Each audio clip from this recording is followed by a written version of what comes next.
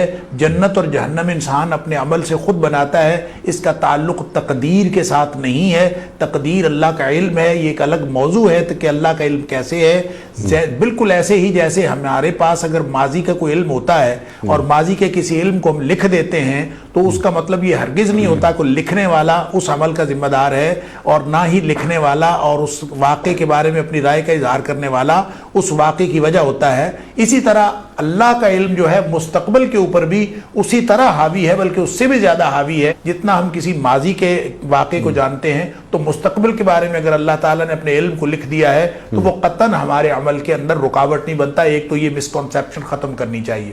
دوسری بات یہ ہے کہ تقدیر اللہ نے جو بھی لکھی ہے، خود نبی اکرم صلی اللہ علیہ وسلم نے فرمایا کہ لا يرد القضاء الا الدعاء، کہ قضاء کو، تقدیر کو دعا بدل دیتی ہے. یعنی صرف ایک ہی چیز ہے جو تقدیر کو بدلتی ہے اور وہ ہے دعا. سبحان اللہ. اللہ تعالیٰ نے قرآن میں بھی فرمایا یمحو اللہ ما یشاء ویثبت، اللہ جسے چاہتا ہے باقی رکھتا ہے اور جسے چاہتا ہے مٹا دیتا ہے. یعنی تقدیر جو لکھی ہوئی ہے وہ اللہ تعالیٰ مٹا دیتا ہے. یمحو اللہ ما یشاء، کیوں؟ اس لیے کہ تقدیر اس نے کو ڈسکلوز تو کی نہیں ہے. اللہ تعالیٰ نے ڈسکلوز کر کے دنیا والوں تو کو بتائی نہیں، وہ تو اس کا علم ہے، اسی کے پاس ہے. لہٰذا اس کا تعلق انسان کے عمل کے ساتھ نہیں ہے بلکہ اللہ تعالیٰ کے علم کے ساتھ ہے. انسان قطعاً اس کو اپنے اعمال کے رکاوٹ سمجھے. اور اگر اس کی تقدیر کے اندر کوئی غلط بات لکھی بھی ہوئی ہے، اگر اس کی تقدیر میں ایسی کوئی بات ہے بھی، تو اللہ تعالیٰ نے انسان کو ایک ایسا ٹول دے دیا ہے جو صرف دعا ہی نہیں بلکہ اللہ اور اس کے رسول صلی اللہ علیہ وسلم کے احکام پر عمل بھی ایک ایسا ٹول ہے جو تقدیر کو بدل دیتا ہے اور تقدیر اس سے تبدیل ہو جاتی ہے. جیسا کہ نبی اکرم صلی اللہ علیہ وسلم نے ارشاد فرمایا کہ من احب ان یبسط له فی رزقه وینسى له فی اثره، اگر کوئی شخص اس بات کو پسند کرتا ہو کہ اس کے رزق میں اضافہ کر دیا جائے اور اس کی عمر میں اضافہ کر دیا جائے، حالانکہ یہ وہ باتیں ہیں جو تقدیر سے تعلق رکھتی ہیں. یہ وہ باتیں ہیں جس کے بارے میں جو ابتداً مخلوقات کے پیدا ہونے سے پہلے جو لکھا گیا تقدیر میں وہ تو لکھا ہی گیا. اس کے بارے میں تو اسپیسیفکلی بخاری شریف کی حدیث ہے کہ جب بچہ ماں کے پیٹ میں ہوتا ہے تو اس وقت جو باتیں لکھ دی جاتی ہیں اور فکس کر دی جاتی ہیں اس میں اس کی عمر بھی ہے اور اس میں اس کا رزق بھی ہے. اب جو باتیں فکس ہو گئیں اس کے بارے میں کشادگی کا کیا مطلب، اس کے اندر اضافے کا کیا مطلب؟ تو ظاہر ہے جو لکھی ہوئی باتیں ہیں اس کے اندر اضافہ ہو سکتا ہے، اس کے اندر تبدیلی ہو سکتی ہے. کس سے؟ ہماری دعا سے بھی. لا يرد القضاء الا الدعاء، کہ تقدیر کو بدل سکتی ہے تو صرف دعا بدل سکتی ہے. نبی اکرم صلی اللہ علیہ وسلم کا ارشاد. اور اس حدیث میں آپ نے فرمایا جس کو یہ پسند ہو کہ اس کا رزق کھلا ہو جائے، کشادہ ہو جائے، اس کی عمر بڑھ جائے، اس کی عمر کے اندر برکت ہو جائے یا اس کی عمر لمبی ہو جائے، فرمایا فَلْيَصِلْ رَحِمَهُ، اس کو چاہیے کہ صلہ رحمی کرے. تو اس کا مطلب ہے جو صلہ رحمی کرے گا تو اللہ تعالیٰ اس کے رزق میں اضافہ کر دے گا، تقدیر بدل گئی. جو صلہ رحمی کرے گا اس کی عمر بڑھ جائے گی، تقدیر بدل گئی. اور اسی طرح نبی اکرم صلی اللہ علیہ وسلم کا وہ فرمان کہ آپ نے فرمایا کہ جو دعا کوئی شخص مانگتا ہے اور اس دعا رد نہیں جاتی، جس کی طرف آپ نے بھی اشارہ کیا، وہ جو مسند احمد کی روایت ہے اس میں جس میں 3 باتیں دعا کی قبولیت کے حوالے سے بتائی گئی، اس میں بھی ایک شرط بتائی گئی ہے کہ ما لم يدع باسم وقطیعۃ رحم، کہ اگر اس کی دعا اس طرح سے ہے کہ وہ دعا مانگتے ہوئے وہ قطع رحمی کرنے والا نہ ہو اور گناہ میں مبتلا نہ ہو، اگر کوئی شخص گناہ میں مبتلا ہے اور قطع رحمی کر رہا ہے تو پھر اس کی دعا کی قبولیت کی کوئی حیثیت نہیں ہے، اور اگر یہ دو باتیں نہیں ہیں اس کے اندر، پھر وہ پورے آداب و شرائط کے ساتھ دعا کر رہا ہے، تو پھر ان میں سے ایک بات یہ ہے کہ اللہ تعالیٰ اس کے اوپر آنے والی کوئی مصیبت جو تقدیر میں لکھی ہوئی تھی اس مصیبت کو اللہ تعالیٰ ٹال دیتا ہے۔ تو گویا دعا سے تقدیر بدل جاتی ہے، دعا سے تقدیر کے اندر تبدیلی ہو جاتی ہے، اور اس کے ثبوت قرآن میں بھی موجود ہیں اور احادیث کے اندر بھی موجود ہیں۔ کوئی شخص اپنے آپ کو تقدیر کا پابند نہ سمجھے، جیسے اقبال نے کہا تھا کہ تقدیر کے پابند نباتات و جمادات، مومن فقط احکام الہی کا ہے پابند۔ جی ہاں، سبحان اللہ۔ وہ اقبال نے اور بھی کہا ہے نا کہ ابس ہے شکوائے تقدیر یزداں، تو خود تقدیر یزداں کیوں نہیں ہے؟ سبحان اللہ، سبحان اللہ، کیا بات ہے۔ اور جب ڈاکٹر صاحب آپ نے بالکل کلیئر کر دی ہے بات کہ انسان کو اپنا عمل تبدیل نہیں کرنا چاہیے جو اللہ تعالیٰ نے اس میں ایک اور بات بھی، اس میں انیک صاحب ایک اور بات بھی ایڈ کر لیجئے کہ جیسے اقبال نے دعا کو اس طرح بھی، تقدیر اور دعا کا تعلق اس طرح سے بھی جوڑا کہ جب انسان دعا کرتا ہے تو دراصل انسان دعا کرتے ہوئے اپنے اندر تبدیلی پیدا کرتا ہے۔ جب وہ اللہ سے دعا کر رہا ہوتا ہے تو وہ اللہ تعالیٰ کی رحمت کا استحقاق حاصل کرنے کے لیے اپنے اندر تبدیلی لا رہا ہوتا ہے۔ تو دعا کا ایک لازمی اثر یہ ہوتا ہے کہ انسان کے اپنے کردار میں تبدیلی واقع ہوتی ہے۔ جب انسان کے کردار میں تبدیلی واقع ہوتی ہے تو لازماً اس کا نتیجہ بھی بدل جاتا ہے، یوں اس کی تقدیر بدل جاتی ہے۔ اور وہ جو اقبال نے کہا تھا کہ تیری دعا سے قضا تو بدل نہیں سکتی، مگر ہے اس سے یہ ممکن کہ تو بدل جائے۔ تیری آرزو ہے کہ تیری آرزو ہو پوری، میری آرزو ہے کہ تیری آرزو بدل جائے۔ سبحان اللہ، سبحان اللہ۔ اور ہماری دعائیں، ہماری التجائیں جب تقدیر کو بدل رہی ہیں تو تقدیر، اللہ ہی نے جو تقدیر لکھی تو وہی اللہ ہماری تقدیر کو بدل رہا ہے۔ اللہ کے سوا کسی اور کہ بس کی یہ بات نہیں ہے۔ سبحان اللہ، سبحان اللہ۔ اچھا ڈاکٹر صاحب، اب ذرا سا ہم کچھ شرائط دعا یا آداب دعا، سلیقہ ہمیں آنا چاہیے دعا مانگنے کا۔ رزق حرام میرے پیٹ میں ہو اور میں دعا مانگ رہا ہوں، میرا لباس حرام، میرا کھانا حرام، میرا پینا حرام، میں اگر بیت اللہ شریف کے پردے کو پکڑ کر یا ملتزم پہ کھڑے ہو کر دعا مانگوں تو کیا وہ قبول ہوگی؟ نہیں ہوگی۔ ڈاکٹر صاحب ذرا اسے کھولیے۔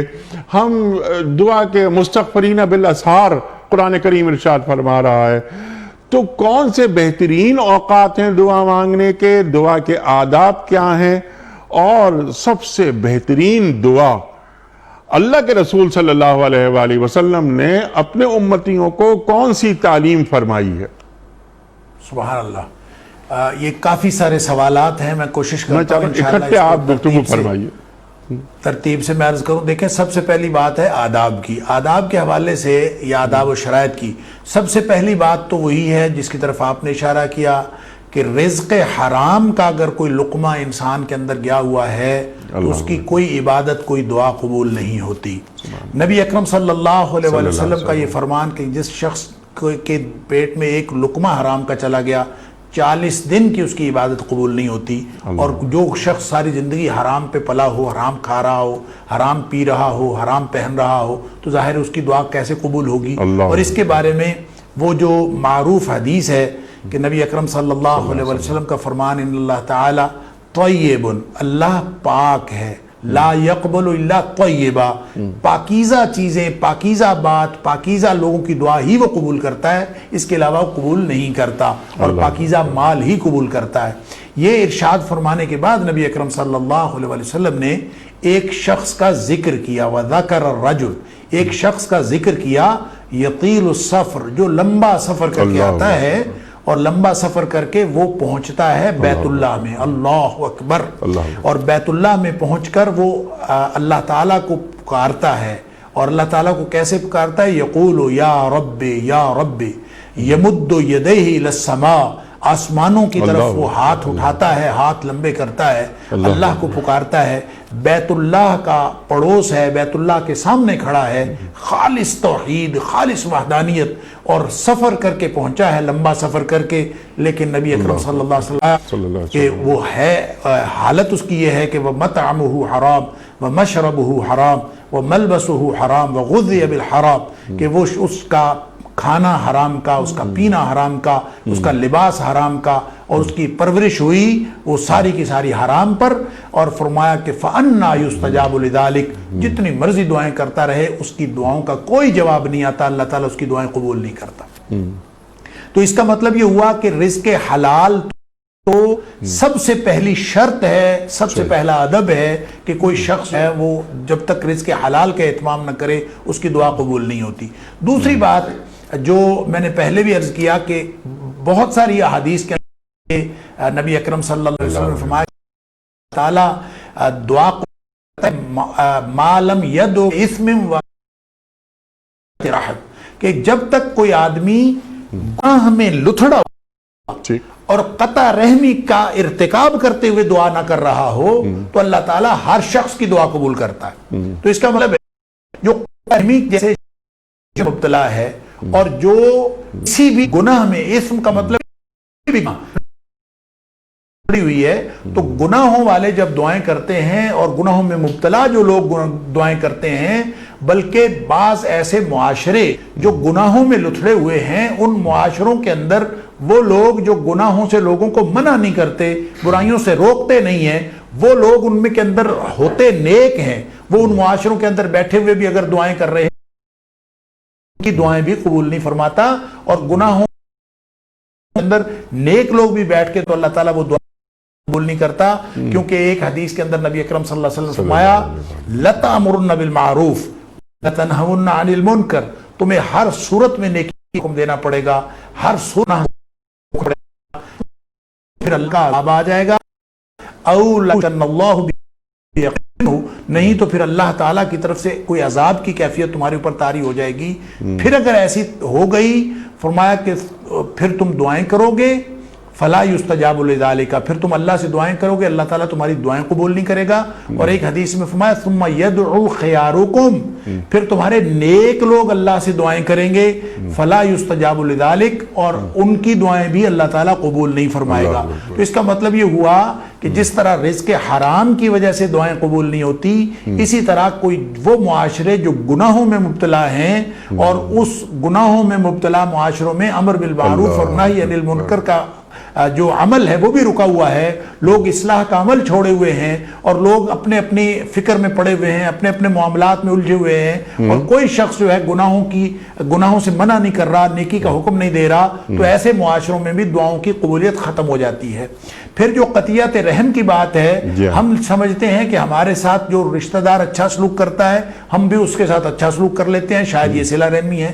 قطعاً یہ غلط مفہوم ہے. نبی اکرم صلی اللہ علیہ وسلم نے فرمایا لیس الواصل بالمکافی, جو شخص بدلے میں اچھا سلوک کرتا ہے اور بدلے میں کسی رشتہ داری کو ملاتا ہے, وہ اصل میں واصل نہیں. اصل واصل وہ ہے کہ سل من قطعک, جو تجھ سے ٹوٹتا ہے تو اس سے جڑ. اب کہاں کن کے رشتہ داروں کے اندر یہ معاملہ موجود ہے؟ کون ہے جو آج دور میں اپنے معاملات میں اپنے رشتہ داروں کو اس طرح سے جوڑتا ہے کہ جو ٹوٹنا چاہتے ہوں, جو ٹوٹ گئے ہوں, آپ ان کو جوڑنے کی بات کریں. جب یہ نہیں ہوگا, نہیں ہوں گی, اللہ تعالیٰ نے سیدھا سیدھا نبی اکرم صلی اللہ علیہ وسلم فرما دیا ما لم یدعو باسم قطیعۃ رحم, یہ شرط ہے دعا کی, ادب ہے دعا کا. اس کے علاوہ جو ہمارے اور آپ جیسے معاملات ہیں, آپ لاہور میں بیٹھے ہیں, ہم کراچی میں ہیں, سن کر کبھی کبھار لوگ یہ کہتے ہیں کہ میری بہنیں میرے بھائی اسی شہر میں ہیں. اچھا, بہنیں اور بھائی, ابھی چچا ماموں کی بات نہیں, سگی ایک ہی شہر میں, یار کئی ہماری بات نہیں ہوتی. ہم اتنے مصروف ہو گئے, ہم مصروف ہو گئے, ہم کمرشل ہو گئے. بالکل صحیح, بالکل صحیح. کتنی خطرناک بات نے فرمائی. معاشروں میں بدکاریاں بڑھ جاتی ہیں اور لوگ ٹوکنا چھوڑ دیتے ہیں, عافیت عذر بن جاتا ہے, اس قبول نہ ہو. اللہ اکبر, اللہ اکبر. کیسے دعائیں قبول ہو سکتی ہیں؟ اب ہمارے پاس پاکستان سے آواز بلند ہو رہی ہے، ہمارے پاس تراویحاں ہو رہی، قرآن کریم پڑھا جا رہا ہے، سنا جا رہا ہے، اللہ اکبر، پھر ماحول میں برکتیں پیدا کیوں نہیں ہو رہی؟ دعاؤں میں تاثیر کیوں نہیں ہے؟ اس کی وجہ وہی جو آپ نے ڈاکٹر صاحب بات فرمائی کہ لوگوں نے برے کو برا کہنا چھوڑ دیا، کہ جسے کہتے ہیں نا وہ، یعنی پنجابی میں جو کہتے ہیں کہ سانو کی، یہ ہمارا کیا واسطہ اس سے، جو ہوتا ہے وہ ہوتا رہے کے ساتھ کر لیا ہے جی۔ اور جب برائی کے ساتھ کمپرومائز ہو جائے، دل سے برائی کی نفرت بھی نکل جائے، تو نبی اکرم صلی اللہ علیہ وسلم کے فرمان کے مطابق اس کے بعد ایمان کا رتی بھر، ایک رائی کے دانے کے برابر بھی ایمان نہیں رہتا۔ جیسے نبی صلی اللہ علیہ وسلم نے مسلم حدیث ہے، آپ نے فرمایا جو شخص برائی کے خلاف شخص ہاتھ نہیں کرا اور نہیں ہے، وہ زبان سے رہے، وہ مومن، اور جو زبان سے بھی نہیں کر سکتا وہ دل سمجھتا رہے فَهُوَ مومن، تو یہ بھی ایمان کی کوئی کیفیت، کوئی نہ کوئی باقی ہے۔ وَلَيْسَ وَرَاءَ ذَلِكَ مِنَ الْإِيمَانِ حَبَّةُ خَرْدَلٍ، اور اس ایمان رائی کے دانے کے برابر بھی باقی نہیں بچتا۔ لہٰذا میں یہ عرض کروں کہ دعائیں قبول نہیں ہوتی، کیسے قبول ہوں؟ ہم مسجدوں میں بیٹھے ہوئے لوگ، ہم دفتروں میں بیٹھے ہوئے لوگ، ہم کاروباری اڈوں پہ بیٹھے ہوئے لوگ، ہم بڑے بڑے جبے قبے والے اور بڑے بڑے مقاموں والے لوگ، بہنوں کو وراثت میں حصہ نہیں دیا ہوتا، بہن بھائی ماں باپ سب موجود ہوتے ہیں، ان کے ساتھ تعلقات ٹھیک نہیں ہوتے، لیکن لوگوں کے اندر ہم اصلاح کا بیڑا اٹھائے ہوئے ہوتے ہیں، ہم یہ سمجھ رہے ہوتے ہیں کہ ہم پوری دنیا کی اصلاح کر رہے ہیں، بڑی بڑی آرگنائزیشنز بنائی ہوتی ہیں، بڑی بڑی چیریٹی آرگنائزیشنز بنائی ہوتی ہیں، رشتہ دار بھوکے مر رہے ہوتے ہیں، ہم پوری دنیا میں چیریٹی کا کام کر رہے ہوتے ہیں۔ یہ وہ کیفیات ہیں کہ ہم نے پورا نیکی کا تصور بدل دیا، اور اللہ کے دین کا وہ جو نظام تھا جو شروع رشتہ داری سے ہوتا ہے، فرمایا ابدا بمن تعول، آپ نے کوئی بھی نیکی کرنی ہے تو رشتہ داروں سے شروع کرو۔ اگر ہم وہ انتظام کرتے، وہ نظام اپناتے جو نبی اکرم صلی اللہ علیہ وسلم دیا، تو نہ ہمارے معاشرے کے اندر محرومیاں اس قدر گھر کرتی، نہ ہمارے معاشرے اس طرح گناہوں کے اندر لتھڑتے، اور نہ ہی ہماری دعائیں قبول ہونا بند ہوتی۔ اللہ اکبر، اللہ اکبر، اللہ اکبر۔ اچھا ڈاکٹر صاحب کے بہت ساری سوالات باقی ہیں اور میں چاہتا ہوں جلدی جلدی آپ سے سیکھیں۔ یہ فرمائیے کہ دعا کی قبولیت کے بہترین اوقات کیا ہیں؟ مثال کے طور پر جو ہم نے آپ جیسے علماء سے سیکھا کہ فرض نمازوں کے بعد دعا مانگی جائے تو وہ ضرور قبول ہوتی ہے، ارشاد۔ لیکن نبی اکرم صلی اللہ علیہ وسلم نے مختلف اوقات کے بارے میں فرمایا کہ وہ دعا کی قبولیت کا وقت ہے۔ جی، مثال کے طور پر نبی اکرم صلی اللہ علیہ وسلم نے فرض نماز کے بعد کو دعا کی قبولیت کا وقت ارشاد فرمایا۔ اسی طرح نبی کریم صلی اللہ علیہ وسلم نے جو اقامت اور اذان کے درمیان میں جو وقت ہے، اذان اور اقامت کے درمیان میں، اس کو بھی آپ نے دعا کی قبولیت کا وقت ارشاد فرمایا۔ اسی طرح نبی اکرم صلی اللہ علیہ وسلم نے فرمایا کہ رات کے وقت ایک گھڑی ہے، رات کو ہر رات کو کوئی ایک گھڑی آتی ہے جو دعا کی قبولیت کا وقت ہے۔ اسی طرح نبی اکرم صلی اللہ علیہ وسلم نے تیسری رات کا جو تیسرا پہر ہے، پچھلے پہر، جب فرمایا کہ اللہ تعالیٰ پہلے آسمان پر، آسمان دنیا پر نازل ہوتا ہے، اور اللہ تعالیٰ کی طرف سے عام منادی ہوتی ہے کہ کون ہے جو شخص ہمیں پکارے اور میں اس کی پکار کا جواب دوں، کون ہے جو مانگے میں اس کو عطا کروں۔ اور یہ جو اللہ تعالیٰ کے آسمان دنیا پر نازل ہونے کا تصور ہے، اور یہ جو اللہ تعالیٰ کی طرف سے منادی کا تصور ہے، یہ صرف اور صرف علامتی طور پر ہمیں شوق دلانے کے لیے ہے، وگرنہ اللہ تعالیٰ کی ذات جو ہے وہ اس طرح کی نزول اور عروج اور صعود، اس سے اللہ تعالیٰ کی ذات بلند و بالا ہے۔ لیکن یہ ہمیں شعور دیا گیا ہے کہ اللہ تعالیٰ کی نزدیکی کا اور اللہ تعالیٰ کی طرف سے منادی ہونے کا، یہ بھی دعا کی قبولیت کا وقت ہے۔ اسی طرح نبی کریم صلی اللہ علیہ وسلم نے فرمایا کہ اگر کوئی شخص افطاری کے وقت دعا کرے تو وہ دعا ضرور قبول ہوتی ہے۔ اسی طرح نبی کریم صلی اللہ علیہ وسلم نے فرمایا جمعے کی رات، جو شب جمعہ جس کو ہم کہتے ہیں، لیلۃ الجمعہ، جمعرات اور جمعے کی درمیانی شب میں ایک گھڑی ہوتی ہے کہ اس وقت اگر کوئی شخص اللہ سے دعا کرے تو اللہ تعالیٰ اس کی دعا قبول کرتا ہے۔ اسی طرح نبی اکرم صلی اللہ علیہ وسلم نے جمعے کے دن کے بارے میں فرمایا کہ اس کے ایک گھڑی اس کے دوران بھی آتی ہے جو استجابت کی اور اللہ تعالیٰ کے ہاں دعا کی قبولیت کی گھڑی ہے. کوئی شخص اگر اس وقت دعا کر رہا ہو تو اللہ تعالیٰ قبول فرماتا ہے. اور اکثر محدثین کا اور شارحین کا خیال یہ ہے کہ وہ گھڑی جمعے والے دن عصر سے لے کر مغرب تک کے اوقات میں سے کسی وقت آتی ہے. اور اس میں پھر اسلاف سے یہ بھی منقول ہے کہ لوگ جو ہیں اس دوران بیٹھ کے باقاعدہ اہتمام کے ساتھ اللہ تعالیٰ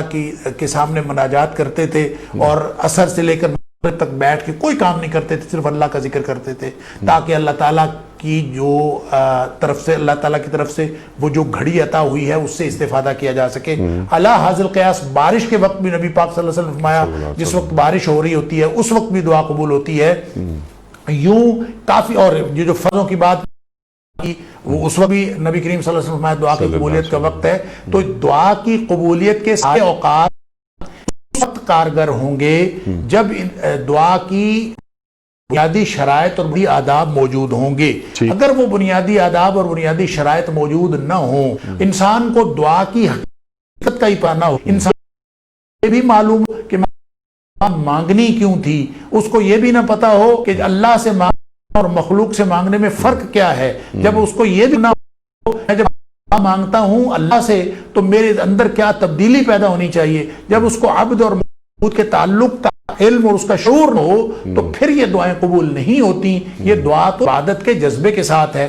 دیکھیں نا اس آیت کے اندر اللہ تعالیٰ فرماتا ہے ان الذین یستکبرون عن عبادتی, جو لوگ میری عبادت سے تکبر کرتے ہیں. کیا مطلب؟ جو دعا مانگتے ہوئے یعنی اللہ تعالیٰ کی عبادت سے انکار کرتے ہیں. استکبار کا مطلب یہ ہوتا ہے, نبی اکرم صلی اللہ علیہ وسلم نے خود اس کی ڈیفینیشن فرمائی کہ تکبر یہ ہوتا ہے بطر الحق وغمت الناس, حق کا انکار کرنا اور دوسروں کو لوگوں کو حقیر سمجھنا. اب جو شخص اس تکبر میں مبتلا ہو کہ مجھے دعا مانگنے کی کیا ضرورت ہے, میں خواہ مخواہ کیوں دعائیں مانگتا رہوں, میں دعائیں مانگے بغیر ہی میرے معاملات چل رہے ہیں, دعائیں نہ کروں. اگر کسی شخص کا یہ تصور ہے تو وہ جو سورہ فرقان کی آخری آیت میں اللہ تعالیٰ نے فرمایا قل ما يعبأ بكم ربی لولا دعاءکم, اگر تم دعائیں نہ کرو تو اللہ تعالیٰ کو تو کوئی پرواہ نہیں ہے, اور جو دعائیں چھوڑ دیتا ہے گویا وہ عبد اپنے معبود کے ساتھ تعلق کو ختم کر دیتا ہے جو دعائیں چھوڑ دیتا. اور جوتے کا تسمہ بھی اگر ٹوٹ جائے وہ اللہ سے مانگو. اب دیکھیں یہ ایک بڑی شاندار حدیث ہے جس کی طرف آپ نے اشارہ کیا. ترمذی شریف کے اندر یہ حدیث موجود ہے کہ نبی اکرم صلی اللہ علیہ وسلم نے فرمایا کہ ہر شخص کو کہ لِيَسْأَلَ أَحَدُكُمْ رَبَّهُ كُلَّ شَيْءٍ, ہر شخص کو ہر چیز اللہ سے مانگنی چاہیے.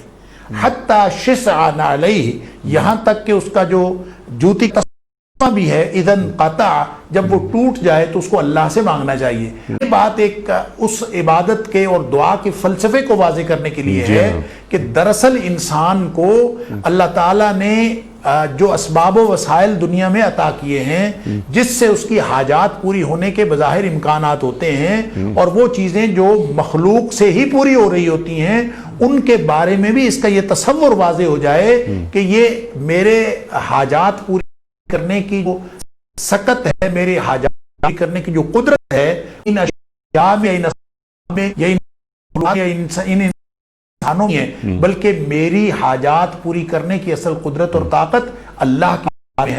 اسی نے میرے لیے ان تمام لوگوں کو وسیلہ بنایا ہے, اس نے ان تمام لوگوں کو ذریعہ بنایا ہے. لہٰذا اسباب استعمال کرنے ہیں لیکن بھروسہ صرف اللہ پر کرنا ہے. اسباب استعمال کرنے یہ مسبب الاسباب ہے, اسباب استعمال کرے اور وہ ضروری ہے لیکن بھروسہ اسباب پر نہیں بلکہ مسبب الاسباب پر ہونا چاہیے. یہ رہنمائی کر رہی ہے یہ حدیث اس فلسفے کی طرف اور اس حکمت کی طرف. سبحان اللہ. اللہ اپنا ساتھ رکھا جائے اور اللہ بنایا جائے.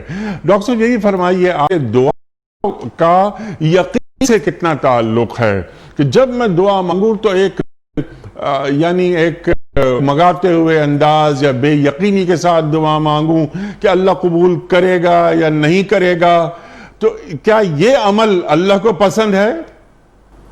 دیکھیں یوں کہہ لیجئے کہ دعا جو کہ اصل عبادت ہے اور اس کو اس کی بنیاد میں اس کے بنیادی آداب و شرائط میں یہ شرط بھی شامل ہے، جب آپ اللہ سے مانگ رہے ہیں اور اللہ کا دروازہ ہر کھلا ہے، اس کی طرف سے اعلان عام ہے کہ اجیب دعوت الداعی اذا دعان، کہ میں جب بھی کوئی مجھے پکارے میں اس کی پکار کو سنتا بھی ہوں، اس کو قبول ہوں. جب اعلان عام کر رکھا ہے، بارے میں کوئی شخص تردد کا اور شک شبے کا شکار ہو کہ پتہ نہیں وہ میری بات سنتا ہے کہ نہیں، پتہ نہیں وہ میری دعا قبول کرتا ہے کہ نہیں، یا وہ قبول کرے گا کہ نہیں، اگر کوئی شخص اس طرح سے شک شبے اور تردد کا شکار ہے تو اس کا مطلب یہ ہے کہ وہ اللہ تعالیٰ کی قدرت کاملہ پر یقین ہی نہیں رکھتا. جب وہ اللہ کی قدرت کاملہ پر یقین نہیں رکھتا تو ایسے شخص کی اللہ تعالیٰ دعا بھی قبول نہیں فرماتا. نبی اکرم صلی اللہ علیہ وسلم نے فرمایا کہ اللہ تعالیٰ کی دعا سے دعا اس طرح کیا کرو، ادعوا اللہ وانتم موقنون بالاجابہ، کہ اللہ سے دعا یوں کیا کرو کہ تمہیں اس کی قبولیت کا یقین ہو. اس طرح نہ مانگا کرو، اس لیے کہ اللہ تعالیٰ ان اللہ تعالیٰ لا يقبل عن قلب غافل لاہن، جو شخص غافل دل کے ساتھ اور ایسے ہی کھیل تماشا اور سرسری سا عام حالات میں ایسے ہی یعنی روٹین میں دعا مانگتا ہے، اللہ تعالیٰ ایسے شخص کی دعا قبول نہیں کرتا. جو غافل دل کے ساتھ اور اپنے یعنی اللہ تعالیٰ کی پوری سنجیدگی کے ساتھ نہیں مانگتا اور پوری یقین کے ساتھ نہیں مانگتا، اس کی دعا اللہ تعالیٰ قبول نہیں فرماتا. ایک حدیث کے اندر نبی اکرم صلی اللہ علیہ وسلم نے فرمایا کبھی یہ نہ کہا کرو اللہم اغفر لی ان شئت، اللہم ارحمنی ان شئت، اے اللہ تو جو مجھے بخش دے اگر تو چاہے، اے اللہ تو میرے اوپر رحم فرما اگر تو چاہے. اس طرح کی دعا نہ کیا کرو. فَلْيَعْزِمْ احدکم مسئلتہ، تم میں سے ہر ایک کو چاہیے کہ جب وہ اللہ تعالیٰ سے دعا کر رہا ہو تو اس کو یہ یقین ہو کہ میں جو مانگ رہا ہوں اللہ اس کو دینے پر قادر ہے، اور جو کچھ میں مانگ رہا ہوں اللہ مجھے عطا کر سکتا ہے اور ابھی وہ عطا کرے گا، وہ میری دعائیں قبول کر رہا ہے. اس کی عطا کی البتہ دو تین قسمیں ہو سکتی ہیں، دو تین ہو سکتی ہیں، لیکن وہ لازماً مجھے عطا کرے گا. اگر کوئی شخص دل میں ذرا سا شک رکھتا ہے یا تردد رکھتا ہے اس کی دعا قبول نہیں ہوتی. اور ایک اور شرط نبی اکرم صلی اللہ علیہ وسلم نے فرمایا جو دعا اس کی اللہ قبول کرتا ہے ما لم یستعجل، جو جلدی نہیں مچاتا، جو یہ نہیں کہتا کہ میں تو اتنے عرصے سے دعائیں رہا ہوں، مانگ مانگ کے تھک گیا ہوں، مانگ مانگ کے تھک گیا ہوں، اللہ تعالیٰ پتہ نہیں میری دعائیں کدھر جا رہی ہیں. فرمایا کوئی شخص اس طرح نہ کرے. جو جلدی مچاتا ہے، جو اللہ کے بارے میں مایوس ہوتا ہے، اس کا مطلب یہ ہے کہ اس کو اللہ تعالیٰ کی قدرت کاملہ پر یقین نہیں ہے، اس نے یقین سے دعا ہی نہیں کی. جس نے یقین سے دعا نہیں کی اس کی پھر اللہ تعالیٰ دعا قبول نہیں فرماتا. اس لیے نبی اکرم صلی اللہ علیہ وسلم نے فرمایا وہ ہر ایک کی قبول فرماتا ہے، بس فرق ہے اس کی قبولیت کی صورتوں کا. ایک قبولیت تو یہ ہے کہ جو کچھ مانگا ویسے عطا فرما، دوسری صورت یہ ہے کہ جو مانگا تھا وہ تو عطا نہیں ہوا لیکن اس کے اوپر کوئی مصیبت آنے والی تھی، اللہ تعالیٰ وہ مصیبت ٹال دیتا ہے. اور تیسری یہ ہے کہ نہ مصیبت ٹلی ہو نہ وہ دعا ویسی کی ویسی قبول ہوئی ہو تو اللہ تعالیٰ اس کے لیے آخرت میں اجر دینے کے لیے اس کو ریکارڈ میں جمع کر دیتا ہے، جس کا اجر اس کو آخرت میں ملے گا. اور اس کے بارے میں دوسری حدیث میں آتا ہے کہ نبی اکرم صلی اللہ علیہ وسلم نے فرمایا جب انسان کو ایسی دعاؤں کا اجر ملنے لگا جو دنیا میں قبول نہیں ہوئی، جب وہ آخرت میں اجر ملے گا تو انسان حسرت کرے گا کہ کاش دنیا میں میری کوئی دعا قبول نہ ہوئی ہوتی، ساری دعاؤں کا اجر آج مجھے یہاں آخرت میں مل جاتا. اتنا بڑا اجر ہوگا جو اللہ تعالیٰ وہاں عطا فرمائے. اللہ اکبر، اللہ اکبر. یعنی اللہ مایوسی سے بندے کو نکال رہا ہے. اچھا ڈاکٹر صاحب ایک سوال بیچ میں ایک اور رکھا، وہ سوال یہ کہ بہترین دعا، ایک تو بہت ساری دعائیں ہیں قرآن کریم میں اللہ تعالیٰ نے رکھ دی، احادیث میں بہت ساری دعائیں آئی ہیں، کچھ دعاؤں کا آغاز رب سے ہوتا ہے، تو ان پہ بھی میں آپ سے بات کروانا چاہوں گا. لیکن پہلے یہ فرمائیے کہ سرکار دو عالم صلی اللہ علیہ وسلم کا کیا ارشاد ہے کہ تم یہ دعا ضرور مانگا کرو. ارشاد دیکھیں، ایک تو دعا جو حضرت عائشہ صدیقہ رضی اللہ تعالیٰ عنہ نے فرمایا کہ نبی اکرم صلی اللہ علیہ وسلم جو سب سے دعا مانگتے تھے وہ دعا تھی ربنا آتنا فی الدنیا حسنۃ وفی الآخرۃ حسنۃ وقنا عذاب النار. اور یہ اس دعا کے ساتھ اللہ کے الفاظ بھی ہیں. اللہم ربنا آتینا، اور بعض میں اللہم آتینا بھی ہے، لیکن چونکہ یہ قرآن کی آیت ہے اور اس میں ربنا آتینا ہے اور نبی اکرم صلی اللہ علیہ وسلم نے اس کو دونوں طرح سے پڑھا ہے، لہٰذا اس کو دونوں طرح سے اللہم ربنا آتینا بھی پڑھا جا سکتا ہے، اور بالکل ایگزیکٹلی جیسے قرآن کے الفاظ ہیں اسی طرح بھی پڑھا جا سکتا ہے جیسے نبی کریم صلی اللہ علیہ وسلم پڑھتے تھے۔ تو اماں عائشہ صدیقہ رضی اللہ تعالیٰ عنہا فرماتی ہیں کہ سب سے زیادہ نبی اکرم صلی اللہ علیہ وسلم کو جو دعائیں پسند ہوتی تھیں جامع دعائیں ہوتی تھیں۔ جامع دعا کا مطلب یہ ہے کہ اسپیسیفکلی بھی ہم دعائیں مانگ سکتے ہیں، جیسے آپ نے فرمایا کہ جوتے کا تسمہ بھی ٹوٹ جائے تو اللہ سے مانگے، ہر چیز ہی اللہ سے مانگنی ہے، لیکن بالعموم جو نبی کریم صلی اللہ علیہ وسلم مانگا کرتے تھے وہ جامع دعائیں ہوتی تھیں، جیسے یہ دعا ربنا آتینا فی الدنیا حسنہ، اللہ دنیا کی بھلائیاں عطا فرما، آخرت کی بھلائیاں عطا فرما اور آگ کے عذاب سے بچا لے، گویا سب کچھ ہی اس کے اندر آ گیا۔ اسی طرح ایک بہترین دعا جس کے بارے میں نبی اکرم صلی اللہ علیہ وسلم نے فرمایا، جو عرفہ کے دن کی دعا کے بارے میں آپ کا ارشاد یہ ہے کہ جو کوئی سب سے بہترین دعا وہ ہے جو عرفہ کے دن کی جائے، اور اگر کسی نبی نے سب سے بہترین کبھی کوئی دعا کی ہے تو وہ یہ ہے، اور یہ کہہ کہ آپ نے پھر عرفہ کے دن کی وہ دعا سکھائی، اور وہ ہے لا الہ الا اللہ وحدہ لا شریک لہ لہ الملک ولہ الحمد وہو علی کل شیء قدیر۔ اب اگر آپ اس دعا کا ترجمہ دیکھیں اور اس دعا کے الفاظ پہ غور کریں تو اس میں مانگنے والی تو کوئی چیز ہی نہیں ہے، اس میں تو صرف اور صرف اقرار ہے، لا الہ الا اللہ وحدہ لا شریک لہ، کوئی الہ نہیں ہے، کوئی حقیقی معبود نہیں ہے سوائے اللہ کے، وہ اکیلا ہے، اس کا کوئی شریک نہیں، لہ الملک والحمد، اسی کے لیے بادشاہت ہے، اسی کے لیے تعریفیں ہیں، اور وہو علی کل شیء قدیر، اور وہ ہر چیز پر قدرت رکھنے والی ذات ہے۔ جو شخص یہ پڑھتا ہے یہ دعا کیسے ہو گئی، حالانکہ یہ تو اقرار ہے، تو اس میں وہی بات جو نبی اکرم صلی اللہ علیہ وسلم فرما رہے ہیں، اور اس آیت میں جو سورہ مومن کی آیت نمبر 60 ہے جو ابتدا میں تلاوت کی گئی، اس کے اندر یہی فلسفہ بیان کیا گیا ہے کہ دعا دراصل عبد اور معبود کے تعلق ہی کا تو نام ہے، کہ جب عبد معبود کے ساتھ ایک تعلق کرتا ہے تو وہ ہے۔ ایسے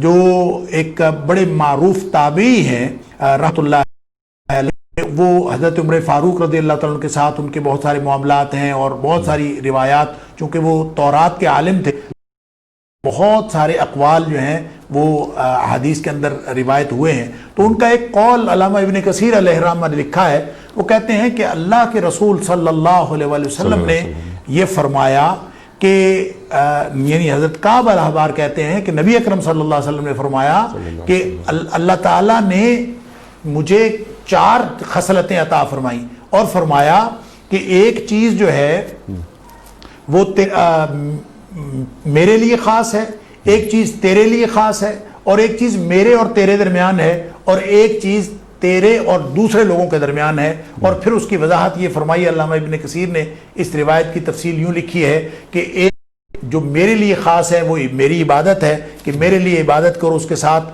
کسی اور کو شریک نہ ٹھہراؤ۔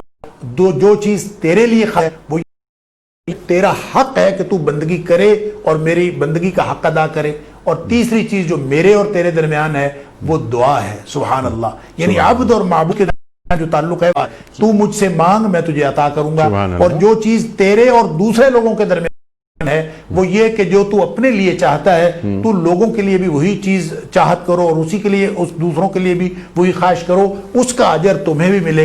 یوں اللہ کریم نے ایک سسٹم بنا دیا ہے کہ عبد اور معبود کے تعلق میں سب سے زیادہ قرب اس وقت پیدا ہوتا ہے جب انسان اللہ سے دعا کرتا ہے۔ یوں اگر انیک صاحب سورہ فاتحہ کو اگر ہم دیکھ لیں تو ہماری آج کی ساری گفتگو کا خلاصہ سورہ فاتحہ کے اندر اور اس کی مختلف آیات کے اندر موجود ہے کہ سورہ فاتحہ دراصل دعا ہے۔